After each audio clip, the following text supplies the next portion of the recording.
Okay, let's go over this last problem in our notes. Okay, we've got we've done the power and the mechanisms of change. But now let's put this into action with our real world situation. So here we go.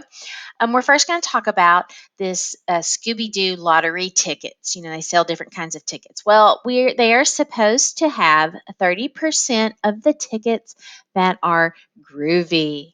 Those are prize winning tickets. Okay. So, in a purchase of 250 Scooby Doo lottery tickets, we get a sample that shows 55 of them are groovy. So, a zealous customer wishes to take the state lottery commission to court for false representation of its proportion of Scooby Doo lottery tickets that are groovy. So, are they not giving us enough winning tickets? Okay, that's the question that we're wondering about. So let's see what happens. Okay, so first, of course, we want to define our parameter and our null hypothesis. So our P is our proportion of Scooby Doo lottery tickets that are groovy. And then our null hypothesis is that it is as claimed, okay, 30%. So they're not scamming us. But the alternative is that the Lottery Commission is scamming us and is lying and not giving a correct representation of the proportion of winning tickets. So it's less than. So in context, here is our type 1 error. We would say, well, the reality is, okay, we know that the null is really true. HO type 1 error if the null is really true. But I get a sample that causes us to reject the null. That's a type 1 error. So there is really 30% groovy Scooby-Doo lottery tickets, but we got a sample, and I don't even know what that proportion is on that one.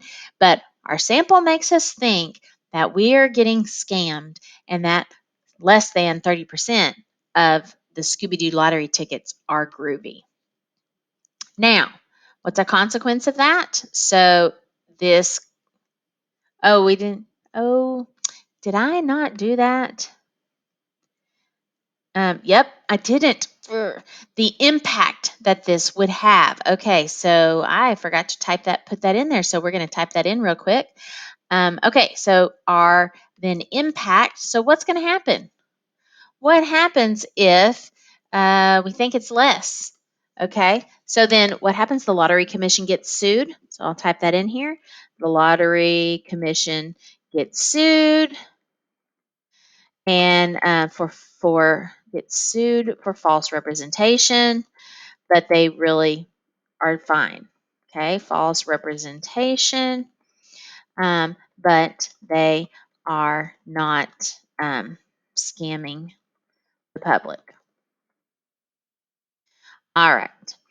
Okay, so there's the impact. Okay, so I should have put that in there.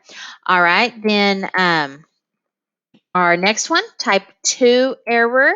So let's take a look at that one. So here we have, let's see, we failed to reject a false null hypothesis. So the null hypothesis is false. So the reality is there are actually less than 30% groovy Scooby-Doo lottery tickets. So we are getting scammed, but our sample makes us think that there are actually 30. So the impact, and I don't have room to write that there, so I'm going to write it, I guess, here.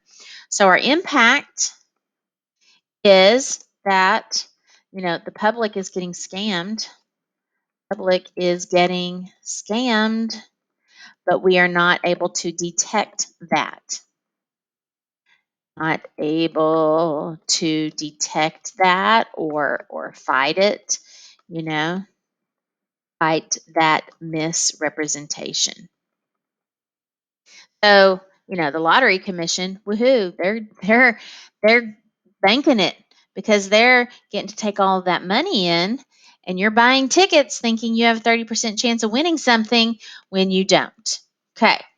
So, based on the data they collected during that trial, the researcher found a 94% confidence interval for the proportion of all Scooby Doo lottery tickets that are groovy. So, the 94% confidence interval was this 13% to 27%. Okay, well, what is that saying about the claim of 30%? So what you should be thinking about is this null hypothesis in that interval or not? So we go look down here and we say, oh, look, this entire interval is below 30%. So the researchers should conclude, most likely, there is less than 30% prize winning Scooby-Doo lottery tickets. This is because the entire interval is below the null hypothesis of 30%. Okay, and then the last one. Oh, so this is kind of a new idea here. So, I mean, sort of. Let's take a look at it. So, what level of significance did the researcher use to make this 94% confidence interval? So, let's think here. So, level of significance is the size of the rejection region. Okay, size of the rejection region. Well, let's relate that to confidence level. Confidence level is that area in the middle. So I want to look at a normal model. Look at this picture of this normal model with 94% confidence level or 94% confidence in the middle. Well, how much does that put in each tail? That's going to put, remaining 6%, so I split it 3% and 3%. Okay. So after I put that 94% in the middle and 3% in each one of those tails, then the next step is go look at your HA, your alternative, and think, what kind of test was this? One tail upper, one tail lower, or two-tailed? Okay, so remember we thought it was a one tail less than, a one tail lower tail.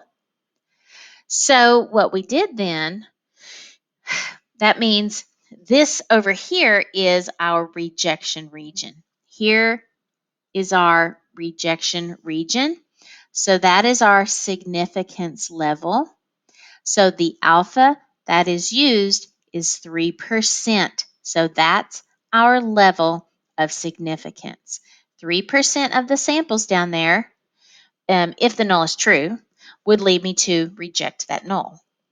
Okay, so now we talk about, okay, what can we do? Let's change some things. Let's see what would it do to what's an advantage and a disadvantage to having a 5% alpha. So what we need to do is think, okay, how did that alpha change? Okay, it was 3%. Now they're going to use 5%. So alpha went up. So with that, then I'm thinking of my little pictures that I had drawn on the previous page. And let's see here. I'm just going to show those to you. Okay, so which one of these two pictures am I interested in? The left or the right? Let's see. They said alpha went up. So alpha goes up over here. So this is the one I'm interested in. This picture here is going to be the one on the left that I can use to kind of guide me through all of the changes that are occurring. So then I'm going to do that. Let me take you through that. I actually copied and pasted that down here, or you could redraw it really quickly.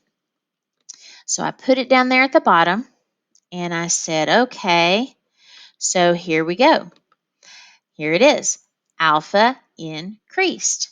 So let's talk about then the advantage and the disadvantages, all right? So in error that increases is bad. If an error goes, probability of an error increases, that's a disadvantage. That's a bad thing.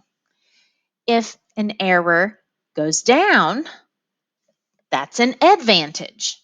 So decide which one's which. Which error went up and which error went down? Okay, so we said alpha increased, so that means right here, that's a disadvantage because the probability, so that's what I'm writing right here, the probability of a type 1 error increases. Whichever error increases, that's bad. That's your disadvantage. Okay? And so if one of them increases, the other one decreases. So over here, type 2 went down. So that's a good thing. So that's an advantage. So that's what I write here. Probability of a type 2 error decreases. Okay, so that's good. Now, power goes on either one. I mean, you just got to pay attention to which one it is. So we want power. Power is a good thing. So if power increases, then that goes on the advantage. If power decreases, then that goes on the disadvantage. So in this case, it was an increase in power. So that's good. So that is what I wrote then right here on the advantage section. Power increases. Okay. Phew. So that is how those researchers will work around and study those mechanisms of change. Okay. So let's see what happens next. The State Lottery Commission asked the researcher to extend the trial period so that the decision can be made on 1,000 tickets instead of the 250. Well, what's going to happen? What will happen to power? Will it increase, decrease, or remain the same? So what's happening? 1,000 tickets instead of 250? Well, the sample size just increased. Well, lucky me, that actually is this same picture here because you see N went up. So, ta-da, that means the power increased. Okay, power increased. All right, and then we say this. If the alternative was extremely far away, so I guess this would be on the low side. If there was like, whoa, holy, holy, holy, whoa, low proportion of winning tickets, like there's an 8% and there's supposed to be 30%, then there's probably a pretty high chance that I'm going to detect the false null hypothesis, okay? Have evidence to reject that null. So if that alternative is extremely far away, then in what way would the validity of the results be altered? Well, I know that we're increasing the effect size. So what that is doing, so if that is HA is farther away than HO, then it's gonna increase our ability to be able to reject that HO. So our power is going to increase. So that's a good thing. So there you go. All right. I think that's all of those notes. And so then you're going to now go through some multiple choice questions, some good questions that ask you about all of those mechanisms of change. And you're going to want to use your pictures to help your summary, or use your summary pictures to help you through that. And then something similar to what you have right here. All right. So good luck to you on your assignment.